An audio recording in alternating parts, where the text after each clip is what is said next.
علیکم ورحمۃ اللہ وبرکاتہ۔ یا رب لک الحمد کما ینبغی لجلال وجہک وعظیم سلطانک، اشہد ان لا الہ الا اللہ واشہد ان محمدا عبدہ ورسولہ صلی اللہ علیہ وسلم، اما بعد فاعوذ باللہ السمیع العلیم من الشیطان الرجیم، من حمزه ونفخه ونفثه، بسم اللہ الرحمن الرحیم۔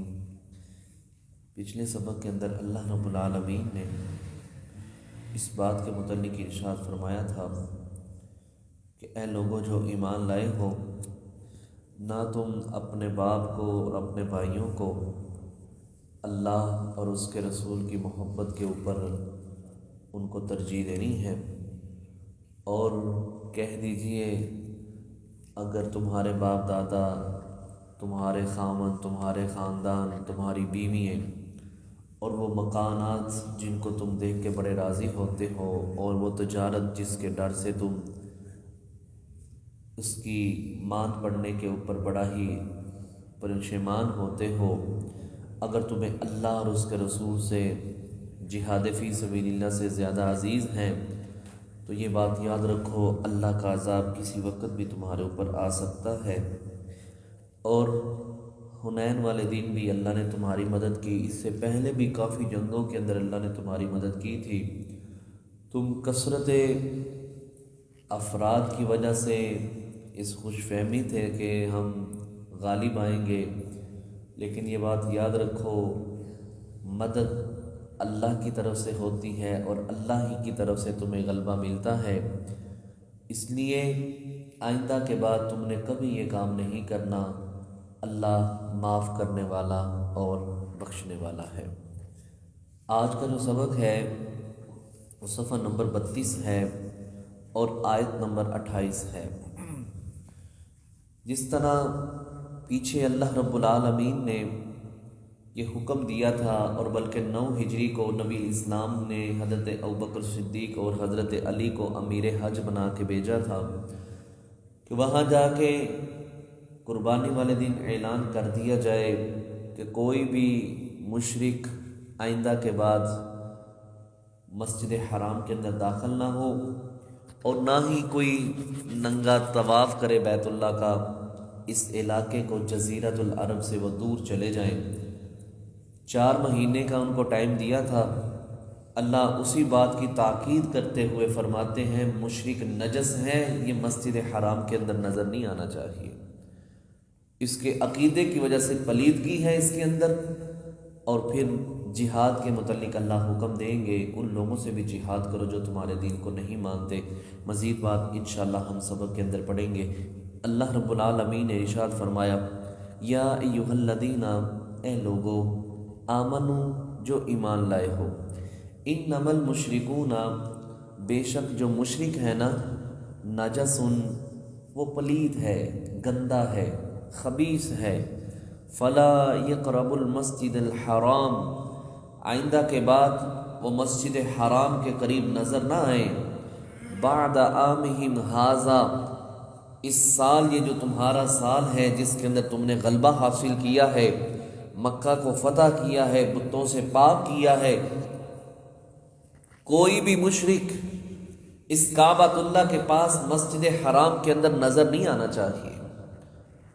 مشرک چاہے اوپر سے جتنا مرضی پاک صاف ہو، اچھا لباس پہنا ہو، صاف صورت اس کی شکل و صورت ہو، سیرت بہت اچھی ہو، لیکن اگر ہے مشرک پھر بھی وہ پلید ہے۔ اور پلید کیوں ہے؟ اس کے عقیدے کی بنا کے اوپر وہ انسان پلید ہو گیا ہے، اس نے اللہ اور اس کے رسول کو حقیقی معنوں میں جانا اور پہچانا ہی نہیں۔ نبی علیہ الصلوۃ والسلام رستے کے اندر سے گزر رہے تھے، حضرت ابو ہریرہ رضی اللہ تعالی عنہ بھی رستے سے گزر رہے تھے۔ حضرت ابو ہریرہ رضی اللہ تعالیٰ عنہ نبی علیہ السلام کے پاس کھڑے ہو گئے تو نبی علیہ السلام نے حضرت ابو ہریرہ کے ہاتھ کو پکڑ لیا، تو نبی علیہ السلام کسی اور بندے کے ساتھ باتوں کے اندر لگ گئے، تو ابو ہریرہ رضی اللہ تعالیٰ نے چپکے سے ہاتھ اپنا چھڑایا اور نکل گئے۔ تھوڑی دیر بعد دوبارہ حضرت ابو ہریرہ رضی اللہ تعالیٰ عنہ ملے تو کہنے لگے نبی علیہ السلام کہ ابو ہریرہ تم کہاں چلے گئے تھے؟ میرے پاس ہی کھڑے تھے، تم کہاں چلے گئے؟ کہنے لگے اللہ کے نبی صلی اللہ علیہ وسلم میرے اوپر غسل کرنا لازم تھا، میں پلید تھا، اس لیے میں نے مناسب نہیں سمجھا کہ میرا جسم آپ کے پاک جسم کو لگے، میں غسل کر کے ابھی واپس آ رہا ہوں۔ تو نبی علیہ السلام نے اس موقع پہ فرمایا تھا سبحان اللہ، مومن کبھی بھی نجس نہیں ہوتا، مومن کبھی پلید نہیں ہوتا۔ یہ ٹھیک ہے وقتی طور اس کو یہ خباثت اور یہ پہنچی ہے، گندگی پہنچی ہے، تو یہ اس کے ساتھ وہ انسان ہمیشہ کے لیے پلیدگی کے اندر نہیں چلا گیا، بلکہ مشرک پلید ہے، وہ عقیدے کے لحاظ سے پلید ہے۔ اس لیے جو تم کہہ رہے ہو کہ میں پلید تھا اس لیے میں، تو یہ وقتی طور پر تھا، اس کے ساتھ کوئی حرج والی بات نہیں، تم نہا کے آگے ہو، غسل کر کے ہو، تم پاک ہو۔ لیکن جو اللہ نے قرآن کے اندر کہا ہے کہ مشرک پلید ہے، وہ تو انسان اپنے عقیدے کے لحاظ سے گندا ہے۔ فرمایا وَإِنْ خِفْتُمْ، اگر تم ڈرتے ہو، عیلتاً، مفلسی سے۔ کیا مفلسی؟ اگر مشرکین کو حرم کی طرف نہیں آنے دیا جائے گا، مکہ کی طرف ان کو سفر نہیں کرنے دیا جائے گا، وہ تجارتی سامان لے کے یہاں نہیں آئیں گے، ہم ان سے چیزیں نہیں خریدیں گے، آگے ہم نہیں بیچیں گے، ہمارے پاس تو مال آئے گا نہیں، ہم تجارت، ہم کاروبار کس طرح کریں گے؟ مفلسی کا ڈر ہے تمہیں کہ مشرکوں کے اوپر اللہ نے پابندی لگا دی ہے کہ مشرک نہ داخل ہو، اس مسجد حرام کے قریب نظر بھی نہیں آنا چاہیے، تو تمہارے دل کے اندر مومنو ڈر اور خوف پیدا ہو گیا ہے کہ مفلسی کنگال ہو جائیں گے، غریب ہو جائیں گے، تجارت کا سامان نہیں بچے گا۔ فرمایا فسوف، پس ان قریب، یغنیکم اللہ، اللہ تمہیں غنی کر دے گا، من فضلہ، اپنے فضل سے، انشاء، اگر اس اللہ نے چاہا۔ تو تم اللہ کا ڈر اپنے دل کے اندر پیدا کرو، جب اللہ نے کہہ دیا اس کام کے اوپر عمل جاری کر دو۔ تمہیں کس بات کا ڈر ہے کہ ان لوگوں کے ساتھ تمہارے تعلقات بحال ہوں گے تو تمہیں رزق ملے گا؟ رزق دینے والی ذات تو اللہ کی ذات ہے۔ اللہ یبسط الرزق لمن یشاء ویقدر، اللہ جس کا چاہتا ہے رزق کشادہ کرتا ہے، جس کا چاہتا ہے رزق کا تنگ کرتا ہے، اس کے پاس سارے اختیارات ہیں۔ تم کون ہوتے ہو یا مشرک کون ہوتے ہیں کسی ایک کو رزق دینے والے؟ ہاں، تم اس معاملے میں اپنے دل کے اندر اپنے رب کا ڈر اور خوف پیدا کرو۔ من یتق اللہ یجعل لہ مخرجا ویرزقہ من حیث لا یحتسب، جو اللہ کا ڈر اپنے دل میں پیدا کر لیتا ہے، اللہ اس کو وہاں سے رزق دیتا ہے جہاں سے انسان کا گمان بھی نہیں ہوتا۔ اللہ، تو فرمایا تم اللہ کا ڈر اور خوف پیدا کرو۔ تم نے اللہ کے ڈر کی وجہ سے ان کے ساتھ یاری دوستی نہیں لگانی، ان کو مسجد حرام کے قریب نہیں دیکھنا۔ اگر کوئی ایسا مسئلہ ہو جو اللہ نے اجازت دی ہے، پھر ان کو قتل کر دیا جائے گا، ان کو جان سے ختم کر دیا جائے گا، یا ان کو قیدی بنا کے جیل کے اندر ڈال دیا جائے گا۔ فرمایا ان اللہ، بے شک اللہ، علیم، خوب جاننے والا ہے، حکیم، حکمت والا ہے، اس کے ہر فیصلے کے اندر کوئی نہ کوئی حکمت ہے۔ وہ علم اتنا رکھنے والا ہے، اس سے زیادہ کوئی بھی علم رکھنے والا نہیں ہے۔ اس کو پتہ ہے کون مفلسی سے ڈرتا ہے، کون یاری دوستی سے ڈرتا ہے، کس کو میں نے رزق دینا ہے، کس کو کتنا رزق دینا ہے۔ وَمَا مِن دَابَّةٍ إِلَّا فِي الْأَرْضِ إِلَّا عَلَى اللَّهِ رِزْقُهَا، دنیا کائنات کے اندر کوئی بھی جاندار ہے، ہر ایک کا رزق کا بندوبست کرنے والی ذات اللہ کی ذات ہے۔ تو فرمایا آپ نے اس معاملے میں پریشان نہیں ہونا۔ اب جزیرۃ العرب تو خالی ہو گیا، مشرکوں سے پاک ہو گیا الحمدللہ۔ سعود یہ مکہ کا ارد گرد، مدینہ کا ارد گرد اب یہ پاک ہو گیا ہے۔ اب جو دوسری قومیں ہیں، رومی طاقتیں ہیں، کیسر و کسریٰ ہے، ان کے ساتھ بھی تو دو ہاتھ ہونے چاہیے نا۔ اللہ اس حوالے سے کہتا ہے قاتل الذین، قتل کرو ان لوگوں کو، لا یؤمنون، جن کے اندر چار چیزیں پائی جاتی ہوں، اور یہ نشاندہی موتا کی طرف، رومیوں کے خلاف اللہ رب العالمین کہہ رہا ہے قاتل الذین، یہ تقریباً 30,000 کا لشکر یہ موتا کی طرف گیا تھا، اور وہاں ایک جنگ ہوئی تھی، اللہ رب العالمین نے مسلمانوں کو فتح نصیب فرمائی تھی۔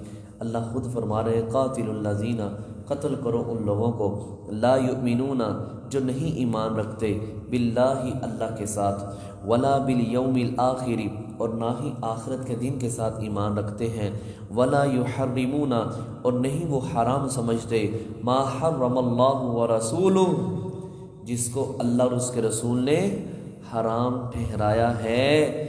اللہ اور اس کے رسول کے حکم کا انکار کرتے ہیں، اپنے مشاخ، اپنے علماء، اپنے پادریوں کے حکم کو مانتے ہوئے جس کو چاہتے ہیں حلال کر لیتے ہیں، جس کو چاہتے ہیں حرام کر دیتے ہیں۔ فرمایا ایسے لوگوں سے انتقام لو، ایسے لوگوں سے پوچھو کہ وہ اللہ اور اس کے رسول کی بات کو کیوں نہیں مانتے۔ چوتھی بات ان کے اندر یہ ہے ولا یدینون، نہیں دین کو قبول کرتے وہ دین الحق کی جو اللہ کی طرف سے سچا دین ہے، اللہ کے دین کو بھی قبول نہیں کرتے۔ ان الدین عند اللہ الاسلام، میرے بھائیوں محمد صلی اللہ علیہ وسلم کے مبعوث ہو جانے کے بعد ان الدین عند اللہ الاسلام، اللہ کے نزدیک اگر دین ہے تو وہ صرف دین اسلام ہے۔ اس لیے نبی الاسلام نے فرمایا نا، جس نے یہ کلمہ کہا اللہ نے اس کے لیے جنت کو پکا کر دیا۔ رضیت باللہ ربا وبمحمد رسولا وبالاسلام دینا، میں اللہ کے رب ہونے پر، محمد صلی اللہ علیہ وسلم کے نبی ہونے پر اور دین اسلام ہونے کے اوپر میں ان تینوں چیزوں کے اوپر راضی ہوں۔ اللہ کہتا ہے تو ان پہ راضی ہے، میں تیرے اوپر راضی ہوں، میں تمہیں اپنی جنت میں ضرور داخلہ عطا فرماؤں گا۔ اللہ اکبر۔ تو فرمایا ایسے لوگوں سے لڑو جو تمہارے دین کو قبول نہیں کرتے، جو اللہ اور اس کے رسول کے حکموں کو نہیں مانتے۔ فرمایا من الذین، یہ لوگ وہ ہیں اوت الکتاب جو دیے گئے ہیں کتاب، جن کو کتاب دیے نا یہود و نصارہ، یہ وہ لوگ ہیں، یہ رومی ہیں، ان سے انتقام لو، ان سے پوچھو۔ حتیٰ یہاں تک کہ یعطوا الجزیۃ، یہاں تک کہ وہ جزیہ دینے لگ پڑے، ایدن اپنے ہاتھ سے۔ میرے بھائیوں تین آپشنیں ہوتی ہیں۔ پہلی آپشن اسلام کو قبول کر لو، ٹھیک ہے، اگر قبول کر لیا تو فابیہ، نہیں کیا۔ دوسری آپشن یہ ہے اگر تم نے اسلامی مملکت کے اندر رہنا ہے، اسلامی معاشرے کے اندر رہنا ہے، ہمارے ملک کے اندر رہنا ہے، ہمارے شہر کے اندر رہنا ہے، تو فدیہ تمہیں دینا پڑے گا۔ تو یہ تمہارے اوپر لازم ہے، جب تم فدیہ دو گے تمہاری جان کی بھی ہم حفاظت کریں گے، تمہارے مال کی بھی ہم حفاظت کریں گے۔ اگر تم نے اسلام کو بھی قبول نہیں کرنا اور جزیہ بھی نہیں دینا تو پھر تیسری آخری آپشن یہ ہے کہ پھر ہمارے ساتھ لڑنے کے لیے تیار ہو جاؤ، پھر ہم تمہاری گردن کاٹیں گے۔ اللہ فرماتے ہیں ان کو پہلے اسلام کی دعوت دو، نہیں قبول کرتے ان کو رسوا کرتے ہوئے، ذلیل کرتے ہوئے ان کو بولو پھر اپنے ہاتھ سے ہمیں جزیہ دو۔ اگر جزیہ نہیں دیتے وَهُمْ صَاغِرُونَ، اللہ فرماتے ہیں پھر ان کو ذلیل و رسوا کرتے ہوئے ان سے جنگ لڑو، حتیٰ کہ وہ دنیا کے اندر بھی ذلیل ہو جائیں اور آخرت بھی ان کے لیے جہنم ٹھکانہ ہوگی۔ اللہ اکبر۔ اس غزوے کے اندر نبی الاسلام نے سب سے پہلے حضرت زید بن حارثہ رضی اللہ تعالیٰ عنہ کو چیف آف کمانڈر بنایا، امیر بنایا۔ یہ زید تمہارے پاس جھنڈا ہے، اس جھنڈے کو نیچے نہیں گرنے دینا۔ اگر زید رضی اللہ تعالیٰ عنہ شہید ہو جائیں تو جعفر طیار رضی اللہ تعالیٰ عنہ یہ جھنڈے کو پکڑ لیں گے۔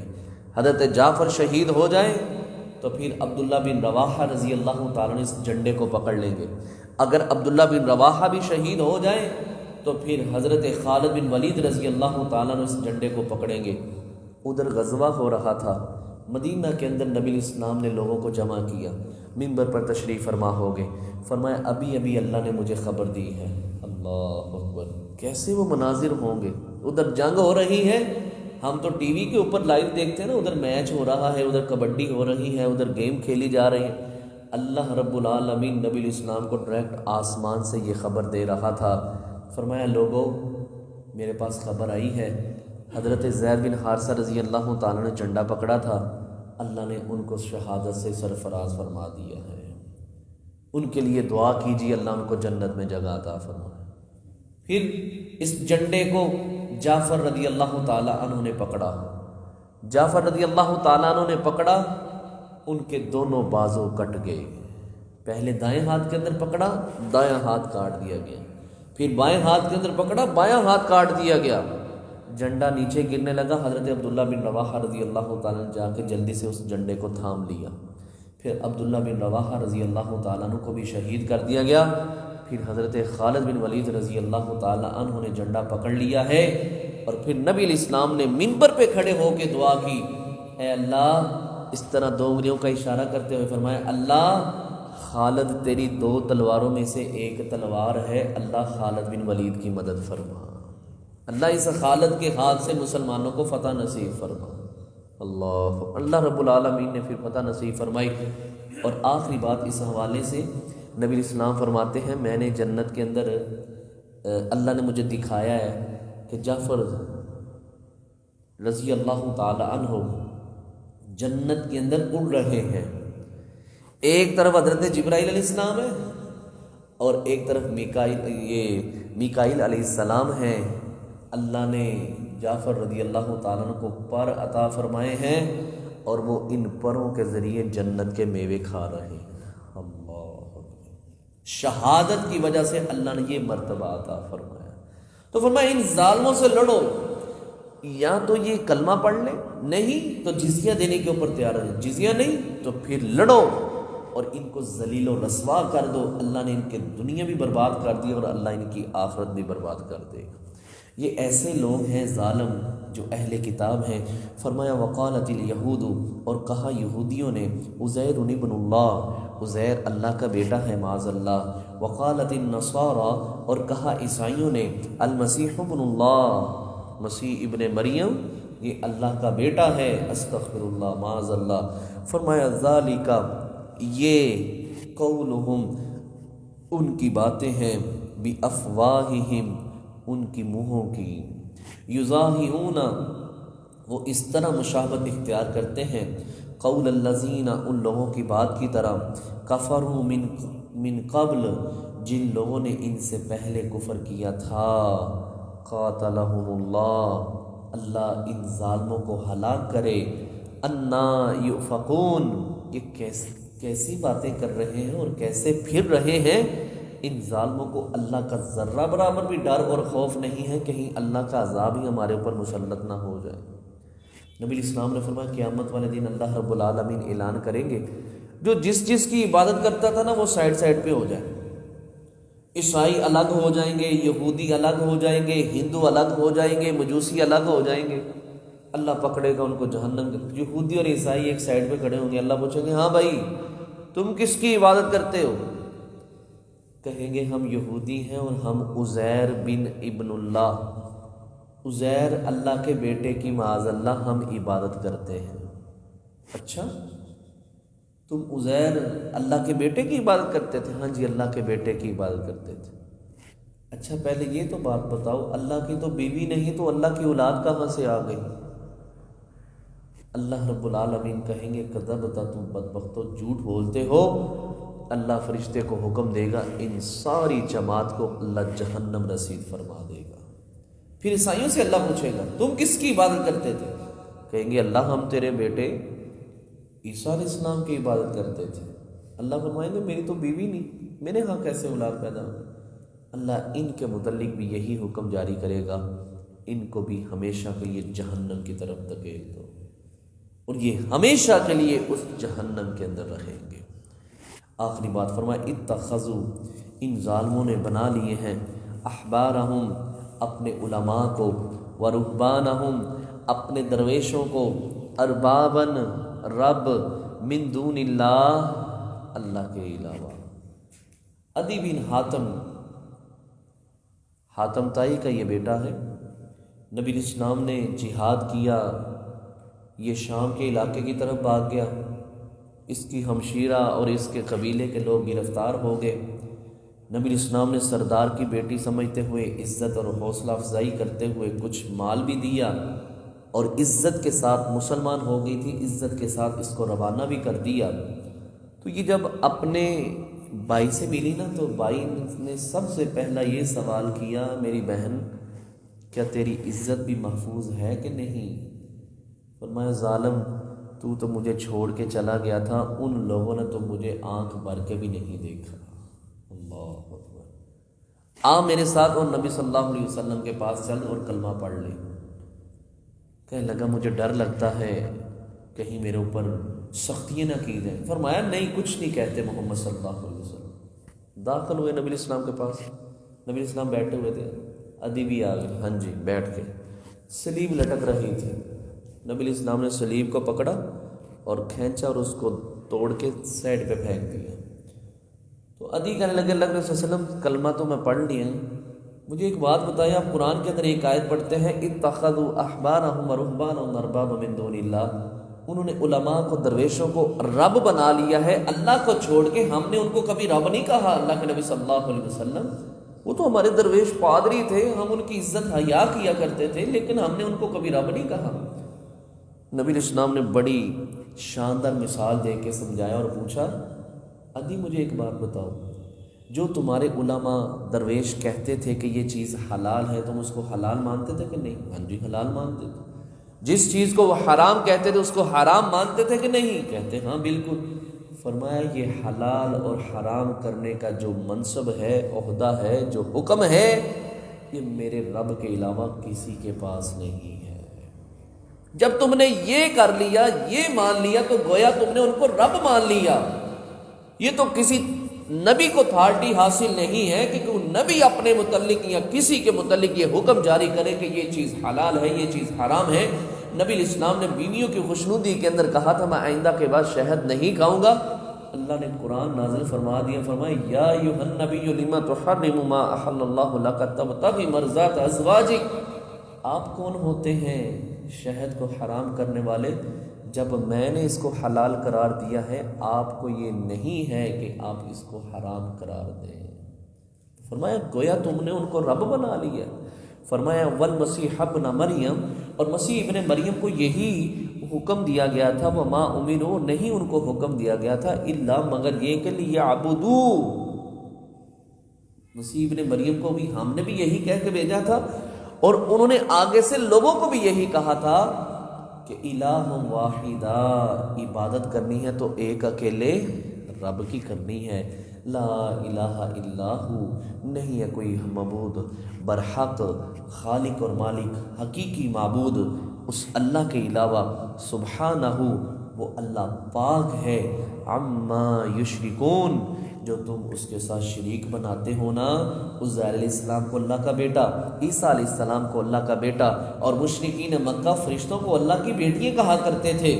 فرمایا اللہ ان سارے شریکوں سے سبحان اللہ، سبحانہ، وہ اللہ ان سب سے پاک ہے، اما یشرکون، جو بھی تم اس کے ساتھ شریک بناتے ہو۔ تو یہ تھا میرے بھائی آج کا سبق، جس کے اندر اللہ رب العالمین نے مشرکوں لیے مسجد حرام کے اندر داخل ہونا، ان کے لیے پابندی لگائی ہے، وہ پلید ہیں اور اللہ کے گھر کے اندر داخل نہیں ہو سکتے۔ عقیدے کی وجہ سے ان کے اندر یہ خباثت پائی جاتی ہے، اور اسی طرح فرمایا ان کے خلاف لڑو جو اللہ پر قیامت کے دن پر اللہ کے حرام کردہ حکموں کو نہیں مانتے اور دین حق کو نہیں مانتے، ان لوگوں کے خلاف کھڑے ہو جاؤ، اسی کے اندر تمہاری بہتری ہے۔ اور پھر شرک کے متعلق اللہ نے کہا ہے اللہ کی کوئی اولاد نہیں ہے۔ اللہ سے دعا کیجئے رب العالمین ہم سب کو، ہمیں بھی اور ہماری اولادوں کو بھی، اللہ شرک جیسی بیماری سے اللہ ہم سب کو محفوظ فرمائے، اور ساری زندگی اللہ ہمیں عقیدہ توحید پر چلنے کی توفیق عطا فرمائے۔ سبحانک اللہم و بحمدک، اشہد ان لا الہ الا انت، استغفرک و اتوب الیک۔